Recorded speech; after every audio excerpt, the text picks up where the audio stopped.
Hi guys, welcome back to my channel. Binabaha ba ang inyong mga lugar kapag bumabagyo o umuulan ng malakas? Ang ating reaction video ngayon ay ang mga napanood natin sa balita ng mga nakarang araw. Ang ating Pangulong Bongbong Marcos ay nag-inspection sa mga lugar na mayroong flood control projects. Ang isa sa kanyang mga napuntahan ay ang parte ng Bulacan. Dito ay nadismaya ang ating Pangulong Bongbong Marcos na ang flood control project ay may mga anomalya. Kung hindi substandard, ay may mga lugar na mayroong flood control project na mayroong pondo pero wala namang ginawa. Ibig sabihin, ghost project. At dahil nga sa nangyaring iyon, ay nagpatawag ng hearing ang Blue Ribbon Committee sa pangunguna ni Senator Dante Marcoleta. Dito sa Blue Hearing Committee ay isiniwalat ni Senator Dante Marcoleta ang kalokohan at partisipasyon ng taga DPWH sa mga ghost project, lalo-lalo na kasabwat ang mga congressman. Panoorin natin ang full video. Let me begin by asking you, in executing all these flood control projects, did you ever, either your district engineers or regional district offices ever coordinated with the River Basin Control Office? Yes, Mr. Chairman. Let me explain a little No, bit. the answer Yes. the question is answerable by yes or no. There is a different. Have you ever coordinated with this obscure office called River Basin Control Office? I will explain to you why I'm asking this. It has a very, very significant relation to the subject matter of today's inquiry. Yes, Mr. Chairman. This River Basin Control Office was created by Executive Order 510. Kung nabasa po ninyo ito, sa Section 2, Paragraph B nitong Executive Order na ito pala yung mandato nitong maliit na opisinang ito, which is attached to the DENR. Together with the Department of Public Works and Highways and the National Disaster Coordinating Council, develop a national master plan for flood control by integrating the various existing river basins and developing additional plan for components as needed. Isipin po natin, kaya sabi ko po sa inyo kanina, kahit 100 river basin ang babanggitin nyo sa amin, until and unless they are integrated with one another, which is the mandate of this office, walang mangyayari. Bakit po in the entire equation, in the entire continuum of this problem, bakit hindi man lang nagsasurface itong opisinang ito? Where is it? And why is it? Siya pala yung merong mandato. Ngayon lang natin nalaman. Hanggat hindi po kayo nagko-coordinate, hindi po kayo pala yung regulator eh. Meron pang isang executive order number 816. Sabi po niya rito, referring again to the River Basin Control Office. Whereas, sabi niya, the integration and harmonization of various government mandates and resources. Kasama na po kayong lahat dyan. In the provision of safe and clean water supply and effective flood control management for the entire country is emphasized in the medium-term development plan. Ang laki pala ng mandato nitong opisinang ito. Eh bakit po, Mr. Director General, did we invite the representative from this office? Kumbaga, yung palang susi ng lahat ng ito. Gawa na kayo ng project, DPWH. DBM, bigay ng pondo. Pero yung opisina na mayroong pananagutan na nai-integrate, i-connecta lahat ng inyong ginagawang flood control. Natutulog pala, hindi pala nyo kinukonsultan, hindi pala kayo magkakakilala. So talaga pong walang mangyayari sa lahat ng project. Dito po, matibay na po ang kawalan po ninyo ng coordination dito.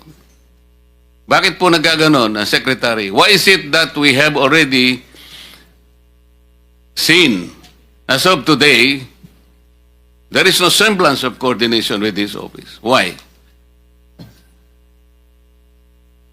Unfortunately, Your Honor, I think this is one of the challenges that we have to face. I'm not about to ask you about the challenges. We have The coordination actually. challenges. The But- coordination seems to be not really in the right one, Mr. I admit, Mr. Chairman, that we have not had any significant coordination at this point in time. with There was the no office. coordination at all. We started from the wrong foot. Kaya po pala ganito ang nangyayari. In the next hearing, we would like to know from this office, bakit po sa kabila ng lahat na ito pala ang kanyang pinakamandato, hindi niya nakuwang i-coordinate sa DPWH, sa DBM, and all agencies na may kinalaman para solusyonan ang pagbaha sa bansang ito. You siya yung nawawala sa in the entire question. Kasi po, Mr. Secretary, itatanong ko pa sa kanya sana kung nandito siya. How do you classify the rivers in this country? Meron tayong national rivers, meron po tayong municipal rivers. Is that correct? That's correct, Your Honor. We have 18 major river basins, as I initially pointed out.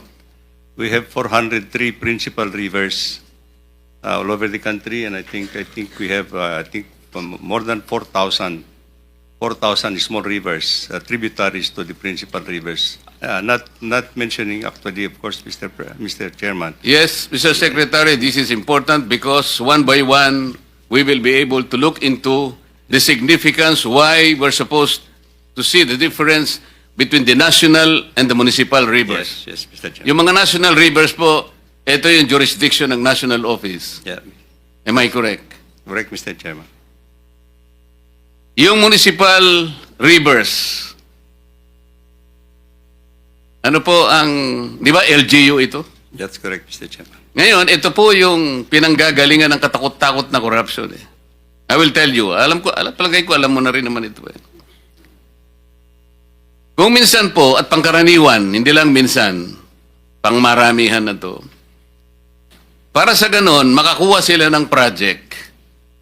Kasi wala namang project ang LGU. Wala siyang pondo eh.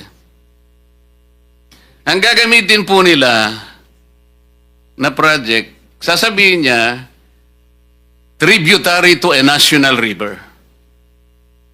Kasi pag ginamit mo na tributary siya sa national river, kinokonekta mo siya doon eh. Makakakuha siya ng pondo eh. Tama po o hindi? Opo, Mr. Chairman.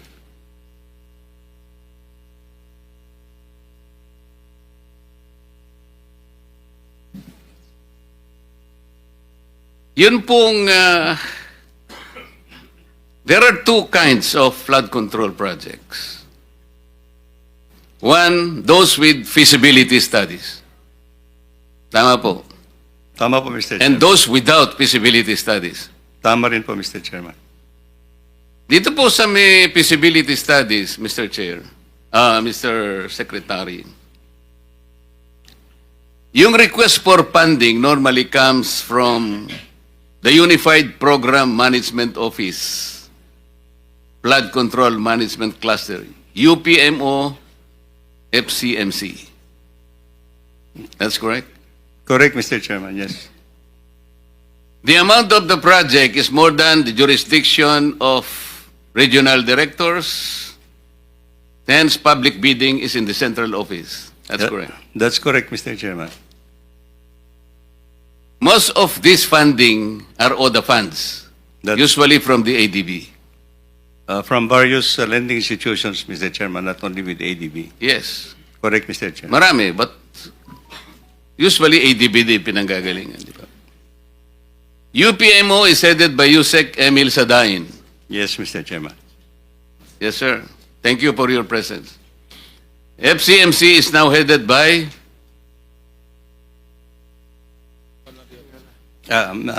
Director Ramon Ariola, Mr. Chairman. the third. The third. Yes, sir. Yung without feasibility study, Mr. Chair, paano po yung request for funding? How does it start? It starts with, I can only explain, Mr. Chair, when it is included into our national expenditure program proposals. No? These projects would have undergone some prioritization at the provincial level, and then it has to be elevated to the regional development councils, and it will form actually the regional project proposals. From the regional project proposals, they will call out the priorities that will be equivalent to the allocation for each engineering district or legislative district, Mr. Chair. Yung source nito, Mr. Secretary, is the regular fund. Tama. Yes, Mr. Chair. As opposed to the projects with feasibility, ODA funds yun eh. All the funds, Mr. Chair. Ang basis ninyo sa request for funding is Department Order Number what? Department Order Number 23, Series of 2015. Am I correct? You're correct, Mr. Chair.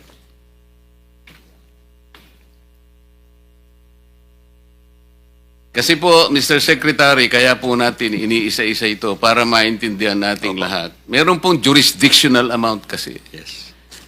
Yung district offices, district engineers offices, 100 million. Tama? 150 million level nila, Mr. Chair. 150. 150 million, Mr. Chair. O yung regional district offices, Above 150 up to 400 million, Your Honor. national offices above what? No limit, Mr. Chair. No limit. Pero lahat po ng ito, Mr. Secretary, either ito po ay prosecuted by District Engineer's Office with the threshold amount as you have stated, regional district offices with the threshold amount, and national offices with unlimited amount. Lahat po ng mga contractors nito are required to have the SLCC. Am I correct? That's correct, Your Honor. SLCC is single largest contract completed, That's correct, Your Honor. which is based on the new government Procurement. procurement plan or law, RA 12009. Tama po. Tama po, Your Honor. Meron po kayong implementing office. Ito yung UPMO, FCMC. Pagkatapos sa ilalim po nito, meron kayong project director. At pagkatapos meron pang project managers, may project engineers. That's correct, Your Honor. Sigurado po ba kayo na lahat ng mga projects na na-execute merong SLCC? Your Honor, these are foreign funded projects, and most of the engaged contractors dito are actually foreign contractors, Your Honor. Alam ko po yun, kasi yung ODA, meron silang funding provision. Yes, Mr. Honor. The contractor follows the personality or the nationality of the funding country. Parang karaniwan ganun eh. In bilateral agreements, Your Honor. Yes. Pero sa mga projects, for example, ng ADB, dahil kung minsan wala nang gustong pumasok, in-invite nila yung mga international contractors. That's correct. Dito pumapasok ang joint venture eh. Paano po natin namomonitor yung mga joint ventures na, kasi para magkaroon lang siya ng SLCC, kung makikipag-joint venture siya sa isang, let's say, Chinese contractor. Pero hindi yung Chinese ang gagawa.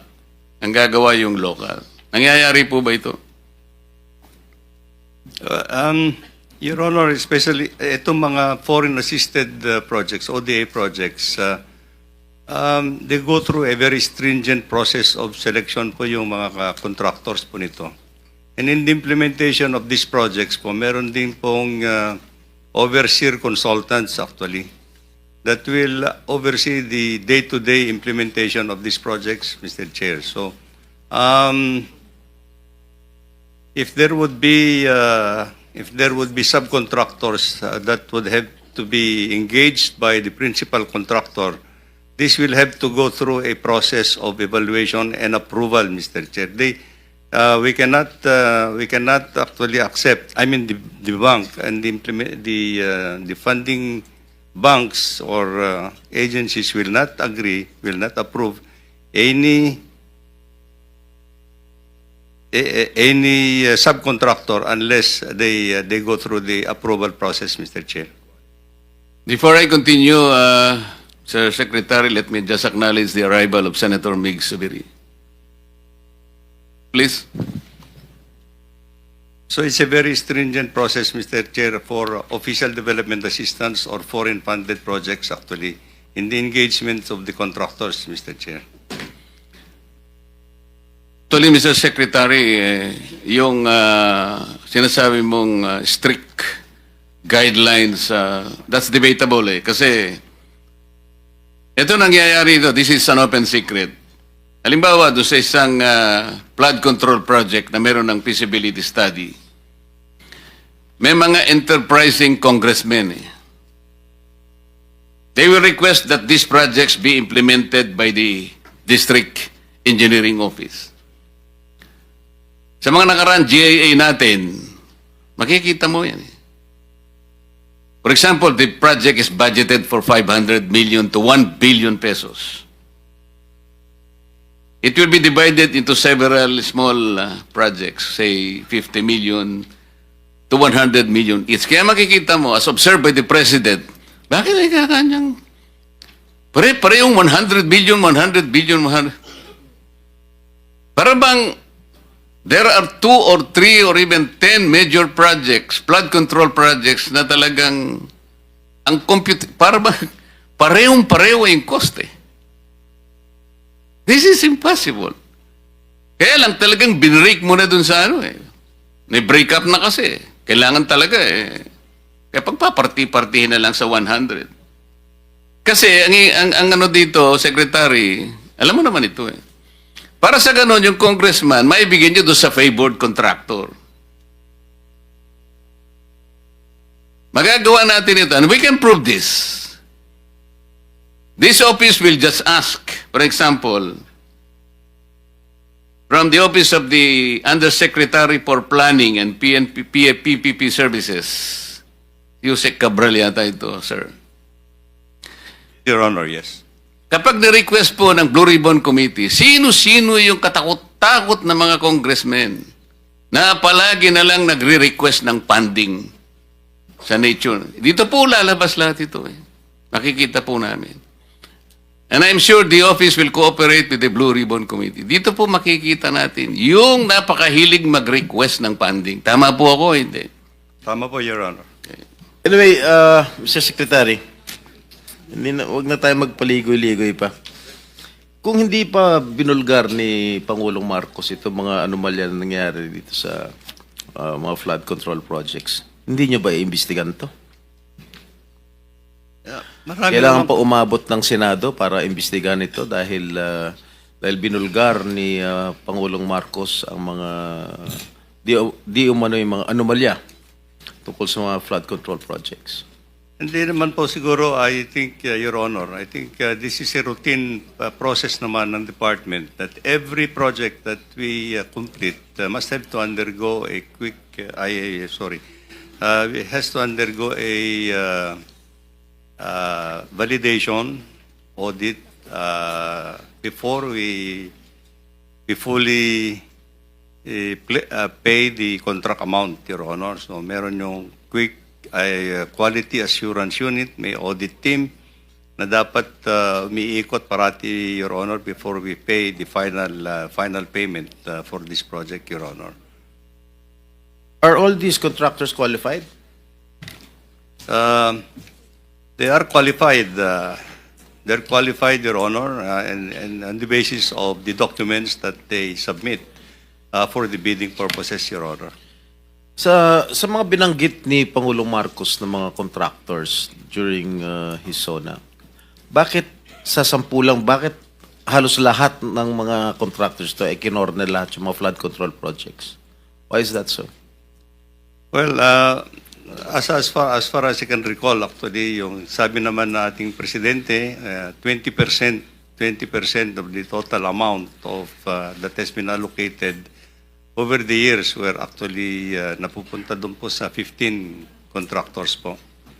So, marami pa naman po yung other contractors that have participated in the implementation of the flood control projects, but it's a little outstanding, as sabi ng ating presidente, that 20% of the total budgets that have been allocated for flood control napunta po doon sa 15. In numbers po yun, I think that is in numbers, Your Honor.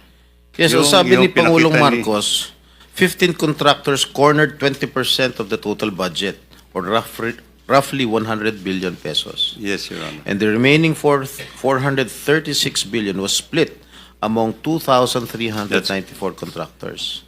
At hindi ko nababasahin yung mga pangalan ng mga kumpanya ng yung construction company dahil nabanggit na ni Pangulong Marcos yan. Anyway, ilan ang ghost projects ninyo dyan? This is on the process of validation, Your Honor. This is in But the you still process- believe that there are ghost projects there? Or I there think so, were Your ghost Honor. projects? In all confidence, Your Honor, I think so. You think so? Yes. Saan yan? Well, as I said, as I mentioned in my statement, there are district offices that we are trying to continue the validation of some of the projects, Your Honor. Let me just point out, Your Honor, that many of these projects also, many of the other projects that I have mentioned, some of these projects were also implemented in 2021, in 2021, 2022. Sige. Kailan nyo pa nalaman na may mga ghost projects? Since you assumed office, Mr. Secretary? Or just lately? Just lately, Your Honor, and unfortunately. So ibig sabihin, when did you assume as Secretary when President Marcos appointed you in Yes, Your Honor. 2022? Yes, All Your right. Honor. So you believe in 2022, 2023, 2024, walang ghost project? Well, Your Honor, at the central office, we are relying actually on our project monitoring information that comes to us actually, unless it's going to be validated actually in field. So you said siguro merong mga ghost projects. Who informed you na merong mga ghost projects? Well, there are already informations that are coming up. Yes. Your Honor. Who in particular informed you that there were or there are There are ghost people in the projects? department actually that are. That, And how do they know that na merong mga ghost projects? Well, there are people actually who can actually certify, Your Honor, and these are the projects that we are now intensively validating actually. Okay, Your Honor. my office received reports that there are ghost projects in the municipalities of Kalumpit, Malolos, and Hagonoy in the province of Bulacan. Can you confirm this? Yes, Your Honor. That's true. Well, this is information that we have received, Your Honor. And the contractor, allegedly, Wawaw Builders, correct? That's correct, Your Honor. And SYMS Construction. Am I correct? I don't recall that name, Your Honor. But Who is the owner of Wawaw Builders? Is he here? Is he present here?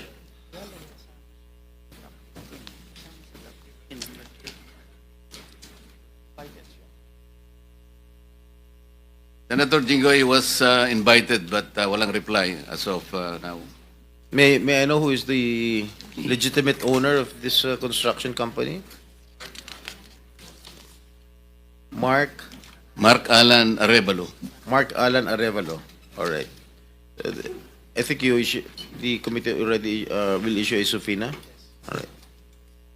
So, sa aking palagay, itong mga ghost projects na nabulgar na ngayon, siguro inaayos na nila. Tama? Para hindi malata na ghost.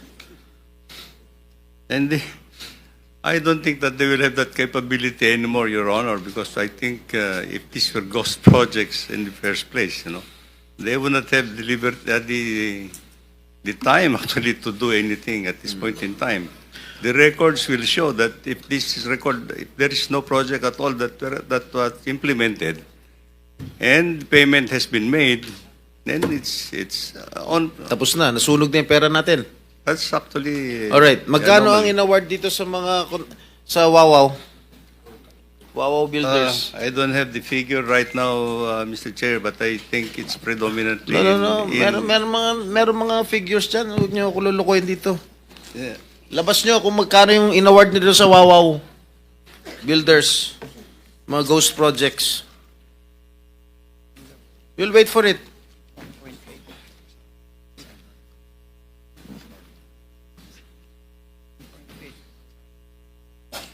Kakadiri kayo. Mr. Chair, well, I've just been given the tabulation. Wawaw Builders.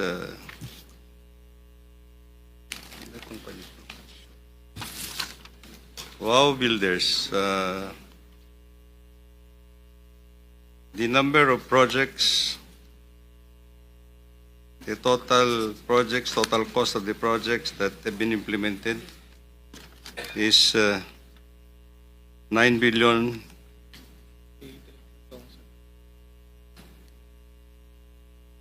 $9 million or 9 billion? 9 billion all over the country, Mr. Chair.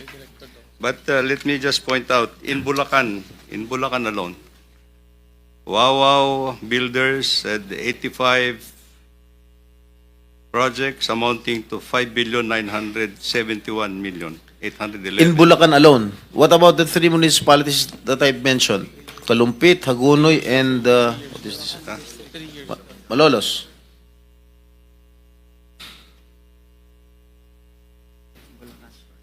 This is for Bulacan First Engineering District Office, Your Honor.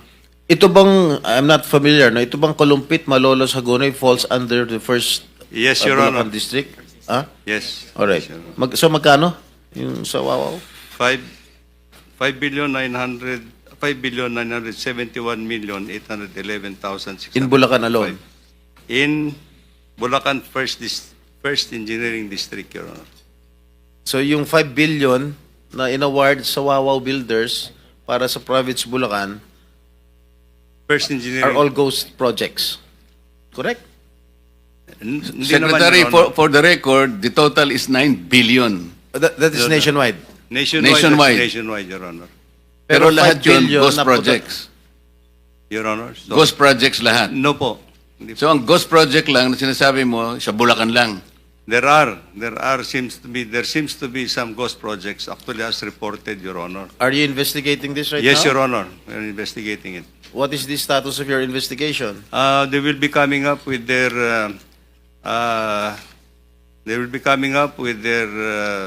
financial and physical report in 1 week's time, Your Honor, to my office. Mr. Chairman, with the permission of Senator Jingo Estrada, Yes. it's connected to his question. Yes, Senator Soto, please. You are an executive How did Wawaw ex officio Builders, official, right? how did Wawaw Builders get that 5.9 billion in those three municipalities in Bulacan?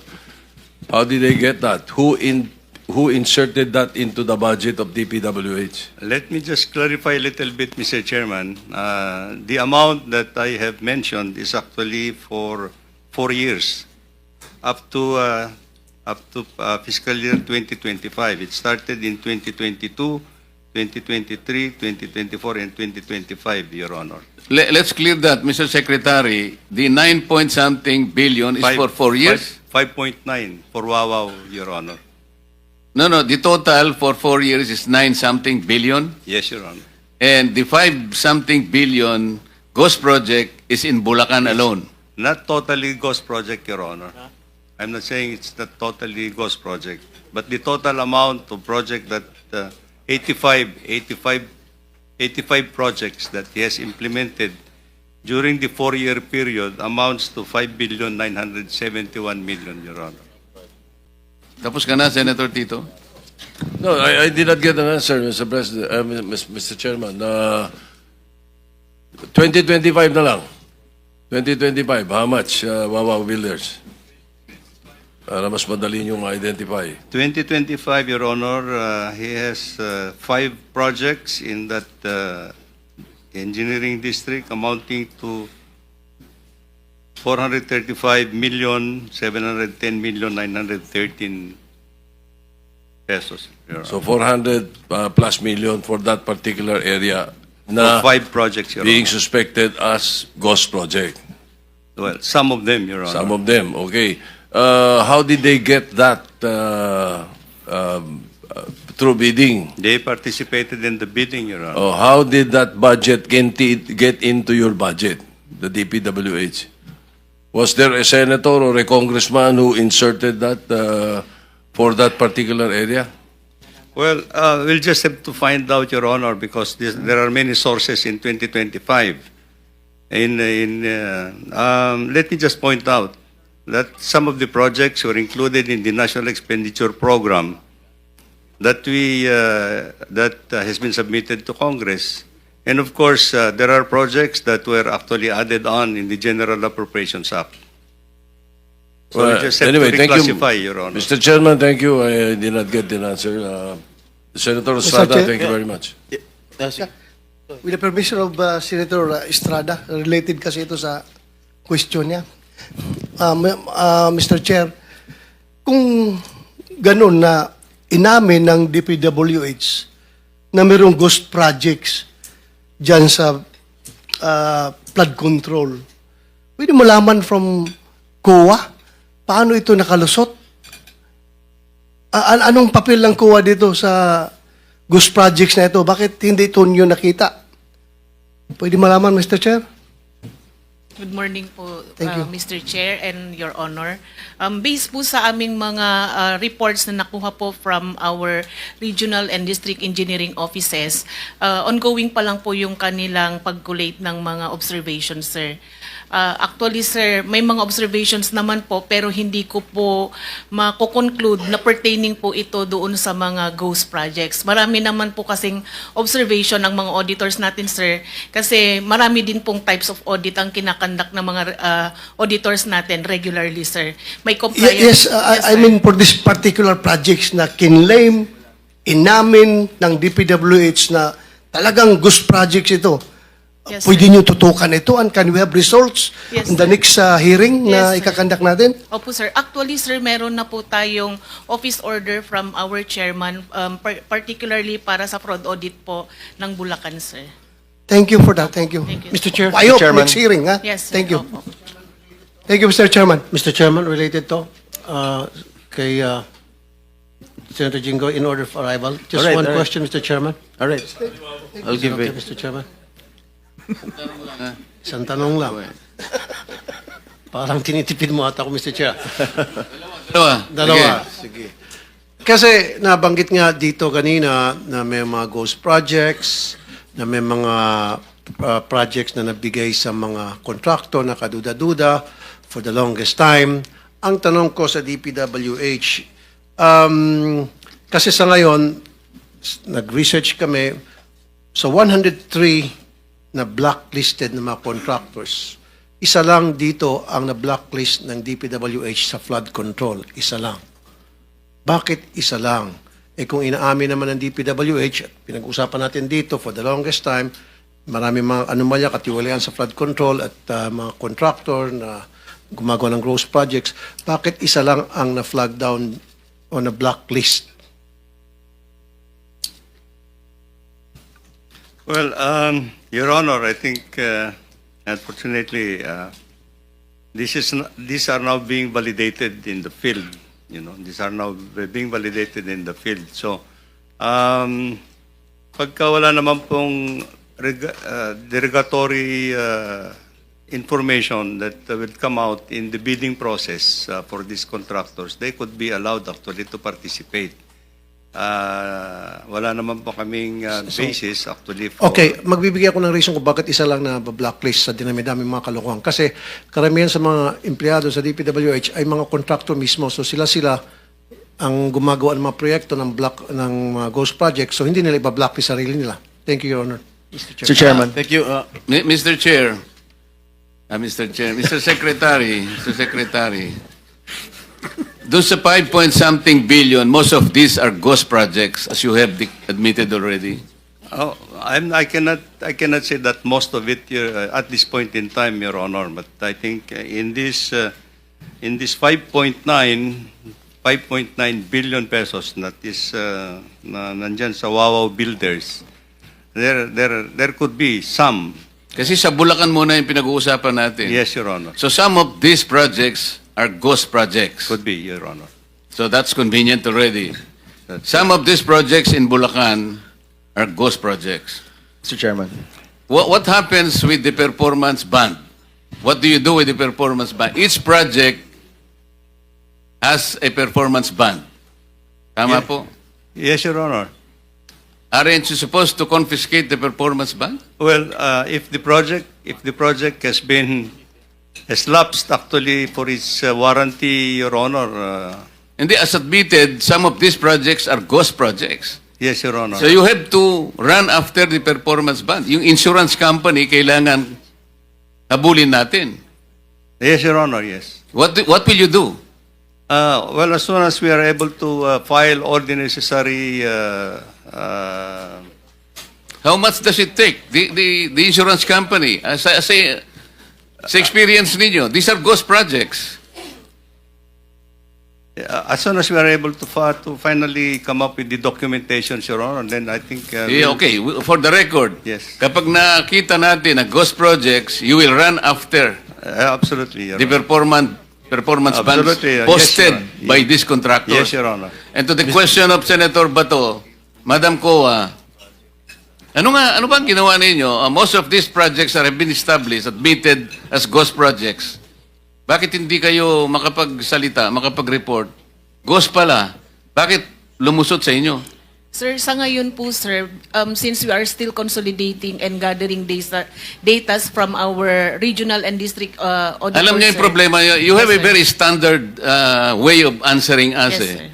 You are still waiting for No, your sir. regional offices. Alam niyo yung problema ninyo, Madam Coa? Kasi puro kayo post-audit eh. Mag-audit kayo pag tapos na yung project. Like what happened in Misamis Occidental. I ask your regional, anong tawag niyo ron? Director po, sir. Regional Director ng COA. I asked him, there is a very irregular project being constructed in Misamis Occidental in Barangay Lamaan. This is a project shepherded by the former,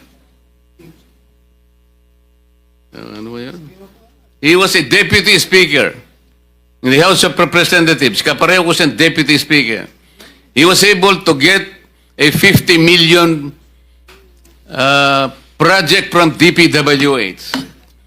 Tinanong ko yung DPWH doon in Region 10. How come DPWH now is funding housing projects? Kailan nangyari ito?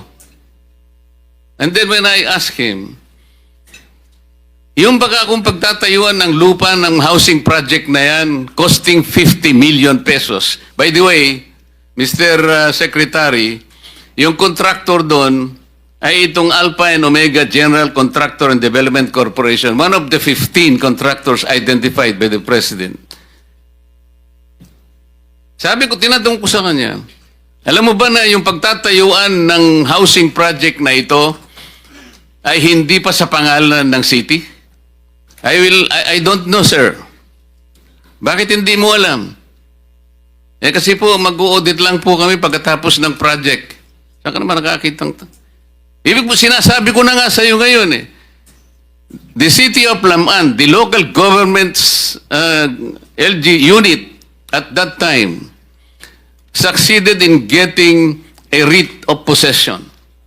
On the basis of the writ of possession, itatayo nila yung housing project. I told them, is the writ of possession transform itself as a title for the city? Hindi ko po alam, sabi ng inyong COA. Pag natapos ang project na ito, kanino kakuha ang project na ito? Hindi ko po alam. Ito po yung nangyayari ngayon eh. Ito na naman pong Alpha and Omega General Contractors and Development. Ginamit lang po yung lisensya niya, Mr. Secretary, alam mo niyo kung sino yung gumawa doon? Yung mismong gobernador ngayon na mayroong isang construction company. I hope he is listening. At sasabihin ko sa kanya ngayon, hindi pa ako tapos sa'yo. Mr. Chairman. Mr. Chairman. Let me continue with the... Mr. Chairman, Mr. Chairman, Mr. Chair, you still have the floor, Mr. Chair. Kasi po, just a clarification, Mr. Chairman, kasi taga Region 10 ako. yes, sir. So, Sabihin hindi ko lang naman ito taga na Bukidnon yun, Mr. Chairman. Hindi Bukidnon yun. Yung Yung project na yun ay hindi sa Bukidnon. Misamis Occidental ito eh. Misamis. Laman, oh, Laman. Okay. O, malayo yung Bukidnon. Thank you for the Senator. clarification, sir. Mr. Chairman, connected to So, the... Senator Soto, okay ka na? Tapos ka na po kayo? Kasi kayo yung mga may priority Ako hindi mo pa. na magtanong. And then, Senator Villanueva, wala na siya rito. Senator De La Rosa, okay ka na? And then, now, I will pwede ba? I'm not yet through, Mr. Chair. Only one question. Nasa akin pa yung floor, Mr. Chair. Paano mo nalaman sa iyo pa ang floor? Eh, pare sila singit na singit eh. Pinasisingit mo kasi. Wag ka na magpasingit. You continue. Okay, thank you, Mr. Chair. Okay, Mr. Secretary. Once proven that these are ghost projects, what action are you going to take? We will file all the necessary charges, Your Honor. And ghost projects, actually, sabi ko nga, anybody who is involved in the implementation of that kind of a project has to be answerable. Your Honor. Pagkatapos na mawala yung pera natin, nawala yung pera ng gobyerno. Well, unfortunately, Your Honor, this is... Ito bang mga these municipalities that have mentioned, nabayaran na ba yung itong Wawaw Builders? Bayad na ba? Please check your Yung mga records. projects na na-complete, Mr. Yung mga projects that have been filed, palagay ko na nabayaran na po lahat to. So, Except when will for- we expect your investigation to finish? Probably in a couple of weeks or next week, Your Honor, we just have... And who is in charge of inspecting the quality control in the province of Bulacan? Right now, Your Honor, I have relieved the entire district office. Oh. I have relieved the Yes. entire district office and the Assuming regional... that you have relieved all your officials, who is this person who is in charge of inspecting the quality control in Bulacan before you relieve them? In the district office, Your Honor. In charge nga ron sa quality control ng Bulacan. I don't know. I was just informed, Your Honor, sorry about that. But the person who is supposed to undertake quality control in the district is Norberto Santos, Your Honor.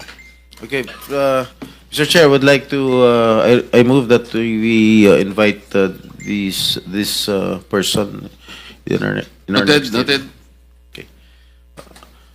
I'm done, Mr. Chair. Let me make another clarification. Kanina po sinabi namin yung total flood control budget ay 849. Yun pong 849 billion was only for 2022 to 2024. Ang total po from 2022 to 2025 is actually 1 trillion 200 billion 308 million 300,000 or 1.2 trillion pesos. For the record po. Let me now shift to Senator Tulfo for a very, very few questions. Thank you, Mr. Chair. Mr. Chair, can we invite the COA First District of Bulacan and the District Engineer, First District, Alcantara, to... for Certainly. next hearing? Director General, please take note of the request. All right. Now let me direct my question to the Department of Public Works and Highways. Mr. Secretary, based on the list released by the President, there are top provinces with flood control projects. Okay? Pero they're not on top of the list na flood-prone area, like Cebu with 414 flood control project, Isabela 341, Albay 273, Leyte 262, Camarines Sur 252. Tinitignan ko po itong listahan. Wala po sila dito sa top 10 flood-prone province. Ang number 1 po dyan, Pampanga, Nueva Ecija, Pangasinan, Tarlac, Bulacan, Metro Manila, Maguindanao, North Cotabato, Oriental Mindoro, Ilocos Norte. Ang tanong ko po, Mr. Secretary, ano po sinunod ho natin dito? Yung hazard mapping po ba? O sinunod natin yung politiko kung saan niya gustong ilagay yung pondo niya? Mr. Secretary. Your Honor, as I have explained, actually po, yung paglalagay po ng projects, ng flood control projects, under the National Expenditure Program po ito, no? Under the National Expenditure Program, meron po kasing allocation for each engineering district. Allocation po. And then, if you say there is a 1 billion allocation for a engineering district, ang policy po namin dito is 70% of that should go to the core program of the department, which is National Road Program Management and bridges, and of course flood control projects. So, ito po yung core program ng department. So at the end, these are prioritized. And 70% of the 1 billion, as I said, 1 billion, theoretical 1 billion, can be allocated for local infrastructure. So in the allocation of that 70%, it's all up to the priorities in that district where to put the allocations, either in roads or flood control, Mr. Chairman. So at the end of the day, ang kwan po nito is actually we, as I mentioned, it has to go through the process of the projects would have been included in the regional budget proposal. Kaya nga, Mr. Chair, bakit po napakalaki naman ng pinondo po dito sa mga probinsya na ito, when in fact, wala ho siya sa top 10 list ng flood control. Billions po yung pinondo. Ano po ang basis, legal basis po, na pondohan itong 5 probinsya na ito na hindi naman po flood prone sila, Mr. Secretary?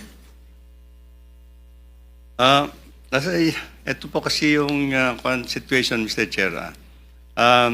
As far as the National Expenditure Program that is submitted, these are equitably distributed amongst all the legislative and engineering districts. However, Mr. Chair, I think we know that actually after the General Appropriations Act, marami po yung mga projects that are included. I understand that, Mr. Chair, pero yun nga po, ibabalikan na lang ho natin yan because ang tanong po natin, napakalaki naman po ng pondo at saka napakaraming flood control projects ng mga lugar na ito. Hindi po ba ninyo nasilip ito nung nilagay po ninyo sa NEP?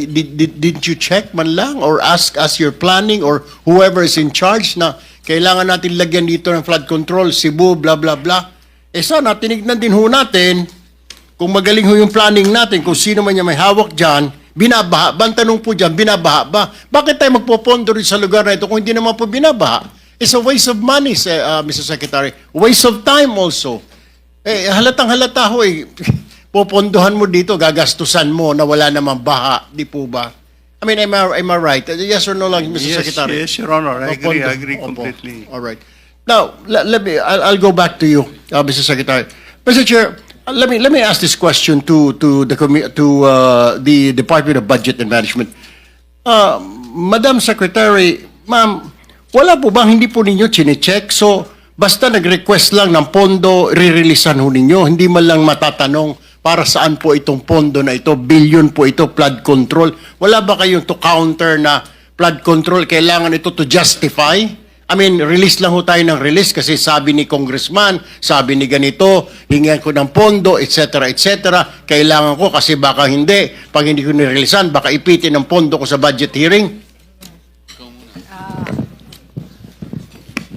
Mr. Chair, good afternoon, good noon po sa ating lahat. Kung ano po ang nakalagay sa General Appropriations Act, yun po ang inire-release natin sa Department of Public Works and Highways. Naka-line item po lahat ng mga projects. It's detailed and identified yung mga projects po. Isa-isa nakasulat po dyan. Yung mga projects, yung mga flood control projects. I understand that, Madam Secretary, pero my point is, wala po bang pagkakataon? Kasi baka mamaya mali na po yung nililista. Hindi na po tama. If you see something wrong, okay, nandyan nga po yan, line item, pero hindi na po tama. Hindi po ba pwedeng i-correct po from Senator your end? Erwin, may I interrupt? I think the good secretary has not taken his oath yet.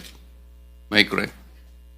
So, Hindi po. Sorry, late po ako. I came Director from General, another... can you please administer the oath of the Secretary of DBM?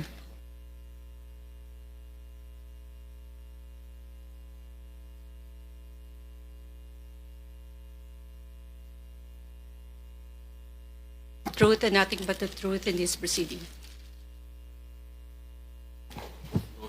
Proceed, Senator Erwin. Yeah, my question here is, Mr. Chair, para kay Madam Secretary, is like, tama ho, I mean, nasa line item, etc., kailangan ninyong pondohan yan, pero hindi po ba medyo questionin man lang na nakakaduda na po dahil, teka muna, masyadong malaki ito, bobondohan natin ito na wala namang baha dito, or at least kahit na to check lang po, counter check na baka Wala po kaming tao na kayang mag-check isa-isa ng mga projects na pinopropose ng DPWH But po. do you have the mandate to do that? Wala din po eh. Yun ang sabihin mo. Wala rin po, opo. Wala po. Okay. Okay. Now, let me move to the Commission on Audit naman. Ito pong can you identify contractors, isa commissioner, with repeat adverse audit finding who still continue to receive new projects? Meron po ba kayo listahan na itong contractor ito blacklisted, itong contractor na ito substandard? Meron kayo? Wala. Sir, meron po kaming ongoing list, sir. Pero as to yung mga blacklisted contractors po, manggagaling po kay DP. Pero meron na din po kaming parang database, sir, na ginagawa po ngayon. And yung data po ngayon ay nasa 2022 to 2024 na po, sir. All right. Balikan ko po si Secretary Bonoan. Mr. Chair, Mr. Secretary, ano po, wala po kayong list. Yung kagaya po nasabi ni Senator Raffy kanina, na isa lang po ang kuan, pero lahat pumasa, isa lang ang blacklist nyo. Of this 15, lahat po ito good performance so ito since 2022, lahat po nagawa nila, na kumpleto nila yung project? As far as our monitoring records are concerned, Mr. Chair, this is completed naman yung sa records namin, no? Completed. As far as the central office records are concerned, actually, I'm not saying that in the field, this could be a different story. But actually, in our monitoring records in the department, they are completed because completed po lahat yung records. Completed po. Completed, pero what I'm saying is like, hindi nyo sigurado sa inyo sa main office, lalo na yung office mo, kung yung proyekto kagaya na pinakita ni Chair Marcoleta kanina, yung wasak o durog na tulay or whatever it is, yung embankment, hindi ho ninyo monitor yan? Kasi, Hindi. Because we... so pwede kayong dayain ng mga tao ninyo sa region, sa district, pwede magsinungaling at sasabihin, Secretary, tapos na po ito. So wala kayong way to find out na yung project na yon completed at hindi substandard? Wala pong ganon? Well, we rely actually on the data that is fed to us, actually, the central office, Your Honor, at that point in time. No? But, This data, Mr. Secretary, you're just relying sa mga tao ninyo sa field, sa district engineer, Yes, Your sa Honor. regional director. Yes, Tama sir. po? Tama po. So, ang ibig niyo pong sabihin, yung dadaan ng kuntulay, pupunta ako sa probinsya ngayon, hindi ko sigurado kung safe po ba yun, talagang matibay ba yun, because you're just relying. Paano kung substandard po yung tulay? Kagaya po nang nangyari sa Kabagan, Isabela. Paano po yun? How? How will you know? How will I know? Na driver mo, kasama ko, pamilya ko. Mag-out of town kami, long weekend pa naman next week at this Thursday. Paano pala, kung substandard pala ho yung tulay na yon? Let's not talk about flood control muna. Let's talk about these projects. Kung hindi po ninyo na monitor at umaasa lang kayo sa mga tao ninyo, how are we going, ika nga, masasabi natin na safe yung kalsada na yan, safe yung tulay na yan? Kung umaasa lang po kayo sa report ng district engineer, project engineer, regional director, may kutsabahan ho yan eh. Let's face it, alam nyo naman ho, may kutsabahan. Tama po ba? With your RD, DE, project engineer, at saka contractor, may kutsabahan na yan, Mr. Secretary. Your Honor, I think your premise is correct. That I think at the central office, even me, I would just have to rely on the authenticity of the reports that come to me actually from the field offices, all over the country. Okay. So until such time that there's a report, there is a report that will come to me that hindi tama, then that's the time that I have to have an action on it, Your Honor. My last question, Mr. Secretary, to give way to to our colleagues here. Mr. Secretary, alam niyo, namomonitor niyo ho ba na karamihan sa mga RD ninyo at district engineer ay mga kontratista din? May mga construction company? That they have construction firms? Hindi po. This is one thing that I want to unearth actually in this process, Your Honor. Hindi nyo na rin ba narinig yung in-house construction, Mr. Secretary? Kami na lang gagawa, kagaya po na nangyari sa akuan. Kami nang gagawa, ako nang gagawa dahil ako district engineer. Kasi may construction company. Hindi nyo rin po naririnig yung in-house construction na yan? You are asking whether Yes. there are district engineers who are contractors? Yes. Will you not also ask how many congressmen are contractors? Mamaya pa yan sa second round, Mr. Chair. Dito muna sa second round yung tatanungin ko. Yes. Go ahead, Mr. Secretary. Well, I cannot ascertain anything, but I think honestly I have heard of this I'm sorry, Mr. Chair, I lied to you. Na meron po ba kayong mga lifestyle check? Kahit in your intern lang sa office ninyo na baka yung mga undersecretary natin, 5 yung bahay dyan sa Corinthians, yung ilang USEC natin, may mga eroplano, may mga yate. May ganun ho ba? Wala rin. Your Honor. Wala rin. Okay.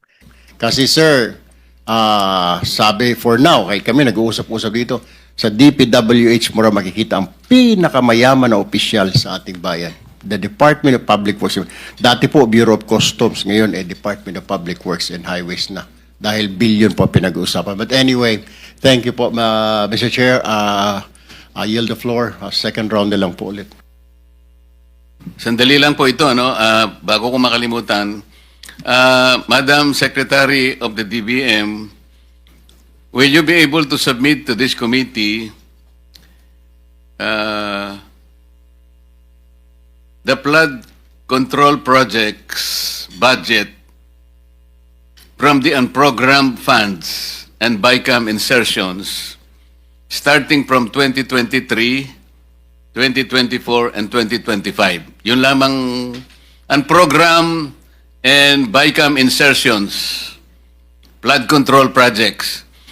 Kasi po, kaya gusto naming emphasize ito, mas malaki po yung kinikita ng politiko dito sa unprogrammed and insertions. Bigyan ko na po kayo ng example. Yung politiko, sabi po sa report, initial report, pagka ganito yung tipo ng project, 30% siya. Yung bidding back and losing bidders, inaayos po yan That's 5%. Project implementation, andyan na yung DE, at saka yung kakutsaba, quality control, 5%. DE and others, 5%, quality control, 2%. Meron pang COA, 1%. Madam COA, this is an open secret. Regional directors and USEC through the DE, 4%. Contractors tax, 7%. contractor's profit 15%, tsaka yung royalty. Ito po yung panghiram-hiram ng mga lisensya. 5%. Alam mo ang total, Madam Secretary? 74%. Ang natitira po sa project, 26% na lang. O ibig sabihin po, kung ang flood control project is 100 million, ang talagang magagamit is 26 million. Talagang walang mangyayari po sa atin. Kaya ko lang po tinatanong, sana padala po ninyo 2023, 24, at saka 2025. We will furnish the committee, Mr. Chair. Okay, Your tas Honor. follow up lang po. Salamat po. Follow up po kasi may valid po yung point niya kanina. Identified na po natin yung 11 probinsya na flood-prone areas per the National Adaptation Plan of the Philippines 2023-2025. Bakit po 5 lamang na probinsya ang napagtuunan doon sa flood-prone provinces na yon? At ang napagtuunan po ninyo, wala po doon sa listahan na yon, is Cebu Province, 414 projects. Isabela, wala din po doon, 341 flood control projects. Albay, 273 flood control projects. Wala din po sa listahan yon. Leyte. Ba't ka napatingin sa akin, Senator Migs? Leyte. Wala din po sa listahan. 262 projects. Senator ba, Tarlac, kasama kaya okay lang naman? Kasi pareho kaming Tarlac eh. 258 lang. Kung ikukumpara sa Cebu na 440. Camarines Sur, wala po. Camarines Sur, wala. 252 What is the logic, Mr. Secretary? Ang tinatanong po niya kanina, kung nandito lang, wala tayong po problemahin. Whatever equity you have been trying to project, equity. Logic. What is the logic? Wala sa flood. Ba't ka maglalagay doon? Hindi nga sa kasali. Para ba nga nangyari, Mr. Secretary? Hindi naman siya nagugutom. Doon ka nagbigay ng pagkain. What is the logic? Malalaki po ito eh. Well, excuse me, Your Honor, as I've been trying to explain actually, these are actually, first of all, in the National Expenditure Program that we submit, these are the priority projects that are processed actually in the field, no? In the field. So whatever is the proposal. Naintindihan po natin yun. If it is processed on the field, you will start doon sa listahan ng flood-prone areas. Yes, Your Okay Honor. lang yun. Yes, Your Honor. Do not start with the areas na wala naman pong panganib Opo. ang pagbaha. Questionable po yun eh. So dito po makikita talaga yung talagang walang coordination. Kahit ang natutupad na lang talaga rito yung mamaya sasabihin mo kung sino-sino because you have to name names. Sabi mo kanina, ikaw ang nagpanukala nito. So I will ask you to name names later on. Yun muna po. I will call the former Senate President, Senator Subiri, for your questioning. Maraming salamat, Mr. Chairman. Mr. Secretary, good afternoon to all the members of the DPWH Good afternoon. and Secretary Pangandaman and all the other departments. Alam mo, let's address the elephant in the room, Mr. Chairman. Let's already address the elephant in the room. The DPWH is not all at fault. Kasi yan, kanina pa, nahiya lang si Secretary, Mr. Chairman. Pero in our conversations together, but together with Secretary Mina, namamanggal yung budget. Iba yung NEP, paglabas po ng ng GAA, yung General Appropriations Act. And I've had conversations with the good secretary na sabi niya, wala na yung aming flagship projects. Wala na kaming road right of way. Out of sheer frustration. Hindi kasalanan ni Sec. Yun, Mr. Chairman. Kasi tamang sinabi niya, pagdating sa NEP, vetted na yan. May RDC Council approval yan. Napakahirap, napakaigpit. And the DBM also knows that there's a vetting process. Kaya paglabas po ng budget, iba nang itsura ng budget, wala na po silang magagawa dahil batas po yan. Kailangan po nilang i-implement yun. That's the elephant in the room. Kaya tama si Toby Chanco sa Kongreso kahapon. Ibigay yung mga amendments from the NEP and after the BICAM. Kasi napakasimple lang po yan eh. Ito po yung NEP, ito po yung amount. Yung marami dyan, walang kalokohan na projects, walang flood control, walang cat's eyes, walang pagbili ng solar lamps, paglagay po ng road barrier, rock netting, tsaka yung pintura sa kalsada. Paglabas ng budget, inamend yung budget nila, linagay na po lahat yun. We need to find out the proponents of that, and the President is in the right track. Kasi I've seen the President's frustration when I was Senate President na talagang bakit namamanggal yung budget, ba't nawala yung aking legacy projects. Kaya for 3 years, nawalang legacy project yung ating Pangulo dahil nga, siguro there was a free hand and we're all guilty, no? Both House and the Senate. So, I think, wag na tayo magsanto-santo dito. Ilabas na natin yung listahan. Sino ba nag-amend yan? Tapos depensahan ng congressman o senador sa Luneta kung kaya niyang idepensahan, ba't niya linagay doon? Tama sinabi ni chairman. Maraming project dyan, ghost. Meron pa nga hindi ghost, ginawa pero kalahati lang. Supposed to be 100 linear meters, naging 15 linear meters na lang. Di dapat kasuhan yun because that's a public infrastructure project. If it is not 100 linear meters under the contract, they do 50 linear meters. You can file a case like what they did to Napoles and file a case against them for substandard projects. Kung pag na yun, gumuhon tubig, gumuho din yung project. Labas ng kabilya, walang kabilya, kawayan lang. Nandun sa Albay, sa home province ng aking nanay. Panay, coco lumber. Diyos ko po. Tsaka bato. Tapos semento. Yung semento mas manipis pa sa platito yung semento. Yan, kasuhan yan. Kasuhan ka agad yan. Tapos tignan mo yung proponent. Kung wala po sa NEP yan, sino ba naglagay na politiko dyan? Yan ang tanungin natin. Kasi there's always a day of reckoning in the elections. You will always say, kayo pala proponent na itong mga substandard projects. Lagot kayo sa amin kasi binaba kami dito. That's the elephant in the room, Mr. Chairman. I did not want to make an opening statement, but watching this talaga angers me. And I am so happy that the minority leader, together with Senator Lacson, together with Senator Sherwin Gatchalian, our chairman of the Committee on Finance, and the members of Congress now will be transparent. If there are amendments to be made in this budget, let's defend it on the floor. Kung may kalsada doon sa gitna ng probinsya ko ng Bukidnon, walang tulay, yung mga teachers nalulunod, yung mga estudyante nalulunod, I will stand up here and defend a bridge project for that. And then convince my colleagues for that amendment with the approval of the local government unit, the RDC, and the DPWH. Pero yung mga bulagaan lang na after one night, nandun na lahat. Wala na po silang mavevet, wala na po silang magagawa. Kawawa din yung mga to. They become our punching bag. But let's start from the beginning. Where did the funds come from? Where are the sources of these funds? And let's expose it once and for all. Parang sa nangyari sa Napoles, lumabas lahat ng pangalan. May mga politiko ayaw ilabas sa mga pangalan. Ilinabas nun at that time it was Chairman Chofisto Gingona III.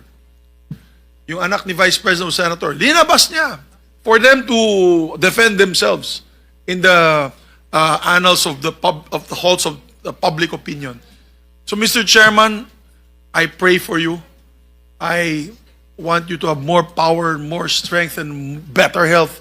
Because in the next few meetings to come, in the next few hearings to come, people will look towards you and this committee, together with the DPWH and now I'm so happy that Ma'am Mina Pangandaman, she inspects projects na. Maganda po yan, ma'am. You're the only secretary of the DBM that I know who's gone out of the office and actually do actual inspection. Kasi tama po yan, kasi pag humingi sila ng pondo sa project na yan, alam na ni Ma'am Mina, bakit ko bibigyan ng project yan na palpak yung project na yan. So at least alam niya na. So I salute them for now their process for reform. But we must fix what has happened in the past. And if cases have to be filed, let's file the cases if need be. Thank you, Mr. Chairman. Thank you for your prayers, Senator Monsignor. Prayer for you, Mr. Chairman, and the members of this Thank committee. you. Thank you.